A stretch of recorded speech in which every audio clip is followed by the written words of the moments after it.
that is at the core of almost every Qigong routine and every teacher I've ever studied with. They almost all practically begin with this simple gesture called ringing the temple bell, and sometimes known as knocking on the doors of destiny. There's a point in the back body, right here in the middle of the lower back, right at the waistline, right in the center of the spine, between the second and third lumbar vertebrae, and it's called the gates of destiny, or the destiny gate. It's Mingmen in Chinese, the Mingmen point. It's the gate of destiny, and the rapping on the destiny gate, or knocking on the gate of destiny, or knocking on the door of vitality, that's this simple gesture, also known as ringing the temple bell. And what's important about this is that you're establishing the vertical. Notice how my head stays vertical and stays looking forward, but my arms and my torso are gently twisting. For the most part, my hips stay broadly squared toward the front body as well. So it's just the shoulders that are turning, and the upper back and the middle back.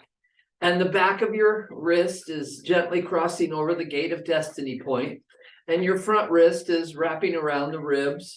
So wrapping on the gates of destiny. I have also called this gesture the centrifuge, because your fingers are moving much more quickly than your belly. And in the center of your belly is a point that doesn't move. That's your Qi Hai, or your Dantian point, and it's directly in front of Mingmen, pretty much. Maybe a little bit of elevation change from front to back, but generally Mingmen and Dantian are at about the same level. Energetically, it's the core of your body, and here we are practicing the centrifuge, wrapping on the gates of destiny. Very simple little gesture, and you can turn your hips if you need to or want to. You don't want to overstress the back, and your arms should be heavy.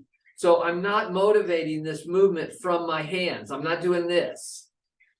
I've seen some seniors do that. It's here, it's in the middle.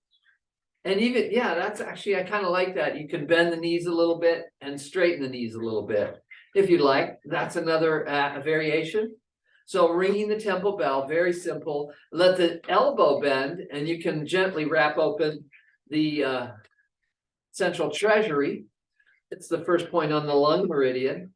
And this is the connection between the lungs and the kidneys. That Mingmen point is very often related to the kidney, or yuan qi, our source energy, the stuff we got from mom and dad. Yeah. And so this little simple wrapping on the gates of destiny, wrapping on the central treasury, wrapping your arms around the ribs and around the digestive organs. And that is your simple ringing the temple bell. It's very much an awakening gesture. It's very often a starting gesture as a warm-up for almost all Qigong routines. I can't tell you how many Qigong masters I've been with, and they all practice this one to get started, to say hello. All right, so take some time, do a little wrapping on your destiny gate. Enjoy that one. That was a quickie today. So have a great day, and remember to subscribe to my channel. And if you'd like to subscribe to our weekly Qigong classes, we do 4 classes a week live, and I will guide you through the simple processes of moving your Qi to establish greater health and vitality. Have a great day. Have a good weekend.